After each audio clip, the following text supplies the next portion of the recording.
చలి గురించి బైబిల్లో ఉందా లేదా? రైట్. ఉందన్న వాళ్ళ కోసం ఒకసారి చెప్పండి కూడా.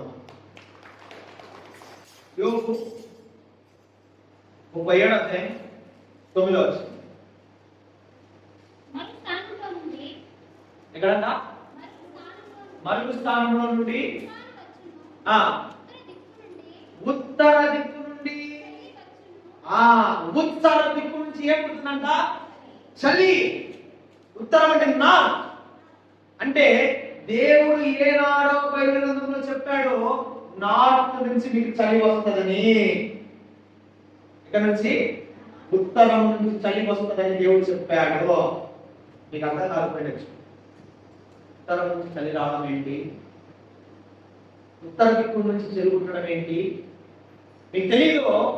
పాతకాలంలో, మన తాతల కాలంలో ఉత్తర దిక్కున చల్లని గాలి వస్తే మన దగ్గర వర్షం పడుతుంది అనేవాళ్ళు. ఉత్తరం నుంచి చల్ల గాలి వస్తా ఉందయ్యా, ఈ రోజు మన ప్రాంతంలో వర్షం పడుతుంది అనేవాళ్ళు. ఇది సముద్రమై తెలిసే ఉంటది. ఉత్తర దిక్కున చల్ల గాలి వచ్చిందంటే దానికి కారణము మన దగ్గర వర్షం పడుతుందని. ఇప్పుడు దేవుడు ఏం చెప్తా ఉన్నాడు? ఉత్తర దిక్కు నుంచి ఏం పుడుతుందంట? చలి పుడుతుందంట. అసలు ఉత్తర దిక్కు నుంచి చలి పుట్టడానికి గల కారణం ఏంటని శాస్త్రవేత్తలు, సైంటిస్టులు పరిశోధనలు చేసేసారు. అసలు చలి ఎక్కడి నుంచి వస్తా ఉంది? చలి ఉత్తర దిక్కు నుంచి ఎందుకు వస్తా ఉంది? ఎందుకు అక్కడ చలిగా ఉంటున్నది? ఎందుకు ఆ ప్రాంతం అంతా కూడా మంచుగా ఉంటున్నది అని శాస్త్రవేత్తలు, సైంటిస్టులు పరిశోధన చేస్తే తేలింది ఏమంటే, భూమధ్య రేఖకు దూరంగా ఉండే ప్రాంతం ఏంటంటే ఉత్తర దిక్కు. భూమధ్య రేఖకు దూరంగా ఉండే ప్రాంతంలో సూర్యుని యొక్క వేడి అంతగా ఉండదు. సూర్యుని యొక్క వేడి అంతగా లేదు కనుకనే అక్కడ ఏముంది? చల్లని గాలి ఉంది. ఇది బైబిలే కాదు, సైన్స్ కూడా చెప్తా ఉంది. సైంటిస్టులు కూడా నిరూపితం చేశారు. పట్టరేంటి బాబా,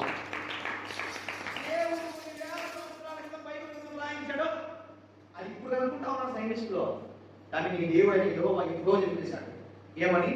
ఉత్తర దిక్కు నుంచి చదువుతుంది. చదువుకున్నారు చెప్పండి. హిమాలయ పర్వతాలు ఏ దిక్కున ఉన్నాయి? ఎదిగిపోతే పువ్వులు చేసుకోండి.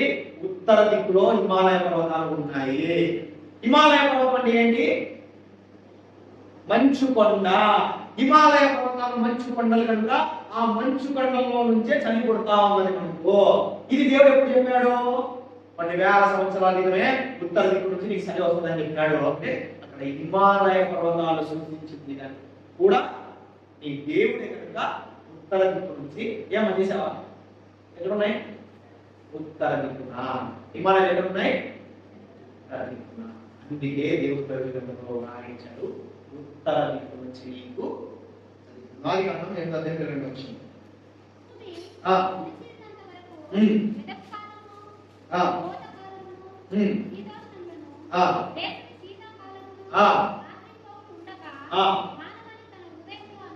చాలు చూడండి, ఇక్కడ కాలాలన్నీ కూడా ఉంటాయి. ఏమని చెప్తా ఉన్నారు?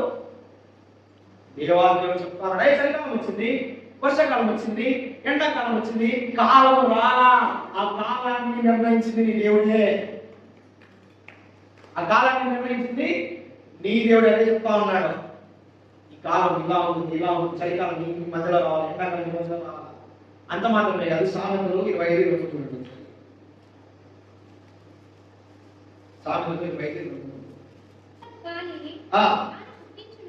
ఉత్తరపు గాలి వాన పుట్టించును.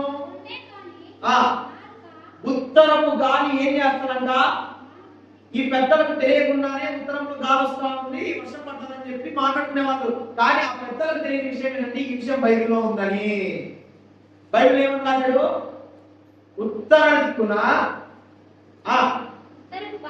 ఉత్తరపు గాలి ఉత్తర దిక్కున గాలి వాన పుట్టించినని వాతావరణ శాస్త్రం ప్రకారము ఖచ్చితముగా ఇది చూశారు. అసలు ఎక్కడ గాలి ఉందంటే ఎక్కడ వర్షం వస్తుంది. వాతావరణ శాఖ ఊరుగా ఉన్నది కదా, వాళ్ళు సైంటిస్ట్ కదా, వాళ్ళు పరిశోధన చేయాలి కదా. అలా పరిశోధన చేస్తే ఈ బైబిల్ గ్రంథంలో సామెతలు 25:3లో ఉండే వచనము ఖచ్చితంగా 1000కి 1000% నిజమని నిరూపితం చేయడం జరిగింది. అంటే ఇప్పుడు చలి ఎక్కడ నుంచి పుడుతుంది? ఉత్తరము. ఈ నార్త్ గురించి ఎవరు చెప్పారు? బైబిల్.